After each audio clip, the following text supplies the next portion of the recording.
अस्सलाम वालेकुम मेरी प्यारी यूट्यूब फैमिली, कैसे हैं आप लोग। उम्मीद है बिल्कुल ठीक ठाक होंगे और बहुत मज़े में होंगे। आज मैं दोपहर के खाने की जगह ये बना रही हूँ बहुत ही उम्दा सा, बहुत ही हेल्दी सा खाना, जो कि बैक वक्त खाना भी है। आप इसको सैलड भी बोल सकते हैं, चाट के तौर पर भी इस्तेमाल कर सकते हैं। इससे बहुत आराम से पेट भी भर सकता है हमारा।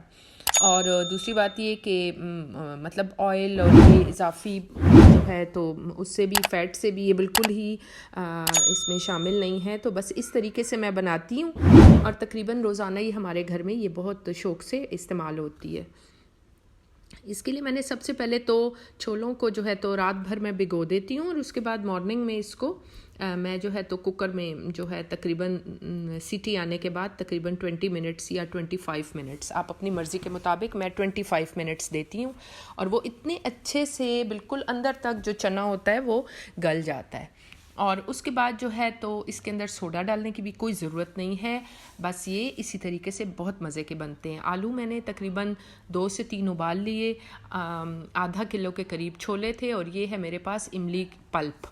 इमली को पानी में भिगो के और उसके बाद अच्छे से उसको मैंने वो कर लिया, मतलब निचोड़ लिया, इमली फेंक दी और उसका जो जूस था वो इस तरीके से। लेकिन इसको आपको तकरीबन आधा घंटा गर्म पानी में भिगोना पड़ेगा इमली को, तब आपको ये रिज़ल्ट्स मिलेंगे। इतने मतलब थिक जो है पेस्ट आपको मिल जाएगा।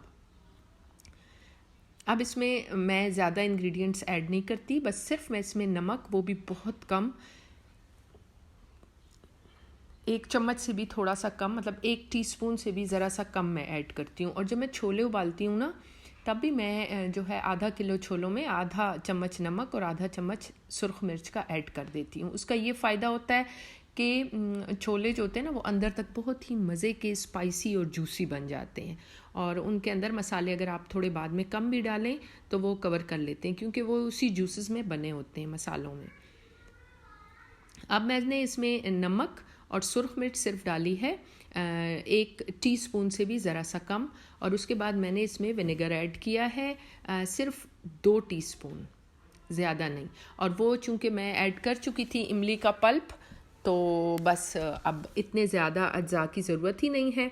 आप चाहें तो इसमें चाट मसाला भी ऐड कर सकते हैं, लेकिन ये है कि चाट मसाला चूँकि मतलब बाज़ारी मसाले तो मैं पसंद नहीं करती, मैं मोस्टली मसाले ख़ुद ही बनाती हूँ। आप मेरे चैनल को विज़िट करें तो आपको बिरयानी मसाला, मतलब इस टाइप के ये जितने भी गरम मसाले हैं ये सब आपको मेरे चैनल पे मिल जाएंगे।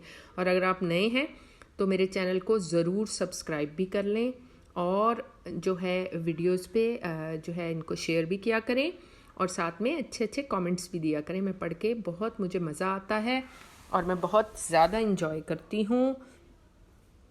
बस इस तरीके से मैंने उसमें थोड़ी सी हरी सब्जियाँ ऐड कर ली, आधा जो है खीरा, और इसी तरह जो है प्याज, 1 प्याज बहुत बारीक बारीक मैंने फ़ाइन जो है कट कर लिया, और उसके साथ साथ आधी हरी मिर्च। और आप यकीन माने क्या मज़े का ये जो है तो आप इसको हेल्दी जो है लंच भी कह सकते हैं। मैं इंशाल्लाह ऐसी हेल्दी रेसिपीज़ के साथ बार बार मिलेंगे। और मेरे चैनल पे मैं बार बार कह रही हूँ, अगर आप नए हैं तो ज़रूर इसे सब्सक्राइब कर लें। अल्लाह हाफ़िज़।